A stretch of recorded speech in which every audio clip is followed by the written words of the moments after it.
Breaking news operation సింధూర్పై Dharmavaram మాజీ MLA Kethireddy Venkatarama Reddy చేసిన వ్యాఖ్యలు వైరల్గా మారాయి. ట్రంప్ ట్వీట్ చేసేంత వరకు మనకు ఎవరికీ తెలియదు యుద్ధం ముగిసింది అన్నారు. ఏదో జరుగుతోందని మనం అనుకున్నాం, కానీ ఎవరికీ తెలియకుండానే ఆపరేషన్ సింధూర్ ముగిసిపోయిందని విమర్శించారు. అలాగే ఢిల్లీ బ్లాస్ట్ ఏమైందో కూడా ఎవరికీ స్పష్టత లేదన్నారు. ఎమ్మెల్యే స్థాయి కంటే మరింత పై స్థాయికి వెళ్లాలనే కోరిక ఉందని, రాజకీయంగా మళ్లీ పూర్తి స్థాయిలో యాక్టివ్ అవుతానని ఆయన స్పష్టం చేశారు.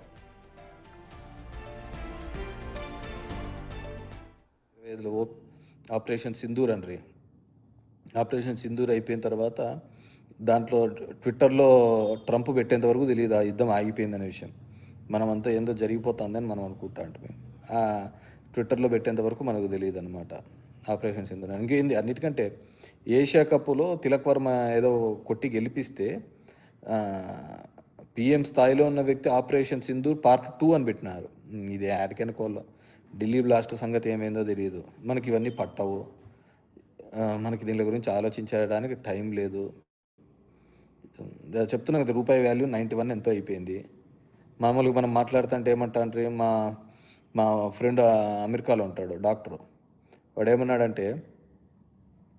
ఏమంటున్నాడంటే ఇప్పుడు రే మీరు ఇంకొక 5 ఏళ్ళు కానీ ఇట్లే కానీ డాలర్ పెరుగుతా పోతే మేము 5 ఏళ్ళు కానీ ఇక్కడ కష్టపడితే ఇండియాలో వచ్చి సెటిల్ అయిపోవచ్చు, ఇంక రిటైర్మెంట్ లైఫ్ అంతా అక్కడే గడిపేయచ్చు అని. ఎందుకంటే ఇంకా ఆ విధంగా పోతుంది. మనకు అవన్నీ పట్టవు కదా, డాలర్ రేట్ ఎట్లా పోతేనేమి, మన ఇండియా వాల్యూ ఎట్లా ఉంటుంది అనేది చూస్తేనేమి, ఇవన్నీ అవసరం లేదు కదా. మనం పోతానాం, జరిగిపోతుంది, ఇది అయిపోతానని. సో కేసెస్ని ఆ విధంగా దగ్గర దగ్గర ఇప్పుడు 5-6 కేసులను చంద్రబాబు నాయుడు గారు తను లేదు అని చెప్పేసి తీర్చుకునే ఒక ప్రయత్నం చేస్తున్నాడు. ఇంతవరకు ఇంకా అది రాలేదు, ఏదో జరుగుతుంది. కానీ it's completely highly influencing them. So సాక్ష్యాలను తారుమారు చేస్తున్నారు కాబట్టి డెఫినెట్గా దాని మీద ఎవరు కోర్టుకు పోయినా కానీ, సుప్రీంకోర్టుకు పోయినా కానీ డెఫినెట్గా బెయిల్ అనేది క్యాన్సిల్ కావాల్సిన విషయం. సరే, ఇంకా అన్నీ మన చేతుల్లోనే నడిచిపోతున్నాయి కదా, ఇంతకుముందు ఏ విధంగా నడుస్తాడో ఇవన్నీ కూడా. సో వాటన్నిటిని కూడా చూసుకోవాల్సిన బాధ్యత. So I wish 2026 will be happy to everyone. Request, నేనైతే రెగ్యులర్గా దీనిలో మాట్లాడుతూ ఉంటాను ఇక మీదటి నుంచి. సో వారానికి 10 రోజులకు ఒకసారైనా డెఫినెట్గా కరెంట్ అఫైర్స్ నాకు తెలిసినది, నాకు తోచినది, మా పార్టీలో కావచ్చు, బయట కావచ్చు, ఇవన్నీ కూడా చెప్పుకుంటూ పోతూ ఉంటాను. మా పార్టీది అయితే ముందే చెప్పేసినాను ఎక్కడ తప్పిదాలు జరిగినాయి, ఎక్కడ జరిగినాయని. ఇప్పుడు పాలకులు చేసే దాంట్ల మీద డెఫినెట్గా క్వశ్చన్ చేస్తూ ఉంటాం. మా ధర్మవరానికి వచ్చేకల్లా కూడా మా గుడ్ మార్నింగ్ ధర్మవరం అంటున్నారు, అది కూడా తొందరలోనే కూడా మొదలు పెడతాము జనం దగ్గరికి. విల్సి వై పబ్లిక్ ఏ విధంగా రియాక్ట్ అయినారు, ఏ విధంగా రియాక్ట్ అవుతున్నారు అని చెప్పేసి చూసినాం. కేతిరెడ్డి వ్యాఖ్యలపై బీజేపీ శ్రేణులు తీవ్ర స్థాయిలో మండిపడుతున్నాయి. సోషల్ మీడియా వేదికగా కేతిరెడ్డికి గట్టి కౌంటర్లు ఇస్తున్నారు బీజేపీ నాయకులు. మరింత సమాచారాన్ని మా ప్రతినిధి యోగానంద్ కేతిరెడ్డి కామెంట్స్ ఇప్పుడు బీజేపీలో ఎట్లా రియాక్షన్స్ వస్తాయి బీజేపీ నుంచి? సో ఈ సమయంలో అని చెప్పారు, ఎవ్రీ 10 డేస్కి ఒకసారి నేను సోషల్ మీడియా వేదికగా పాలిటిక్స్ మాట్లాడుతుంటాను, దేశ పాలిటిక్స్, స్టేట్ పాలిటిక్స్ మాట్లాడుతున్నాను అని చెప్తున్నారు.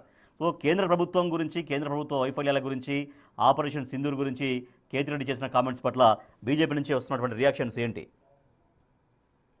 ధర్మవరం మాజీ ఎమ్మెల్యే కేతిరెడ్డి వెంకటరామరెడ్డి మరొకసారి వివాదాస్పద వ్యాఖ్యలు చేశారు. ఏదైతే ఆపరేషన్ సింధూర్ గురించి, ఏదైతే గతంలో ఎవరికి తెలియకుండా, మనకు కూడా తెలియకుండా ట్రంప్ చెప్పే వరకు మనకు ఎవరికి తెలియదంటూ కూడా ఆయన ఆపరేషన్ సింధూర్ గురించి, అలాగే గుడ్ మార్నింగ్ ధర్మవరం ని కూడా మరొకసారి మొదలు పెడతానంటూ కూడా ఆయన సోషల్ మీడియా వేదికపై వెల్లడించారు. అయితే ఎప్పటి నుంచి మొదలు పెడతారనేది కూడా తెలియదు. అయితే ఆపరేషన్ సింధూర్ వ్యాఖ్యల పట్ల బీజేపీ శ్రేణులు తీవ్ర స్థాయిలో కూడా ఫైర్ అవుతూ ఉన్నాయి. ముఖ్యంగా ధర్మవరంలోని ఇతర ప్రాంతాల్లో బీజేపీ శ్రేణులకు నెటిజన్లు కౌంటర్ ఇస్తూ ఉన్నారు. ఆపరేషన్ సింధూర్ ఇంకా ముయ్యలేదు అంటూ కూడా ఆయన కౌంటర్ ఇచ్చే ప్రయత్నం చేస్తూ ఉన్నారు.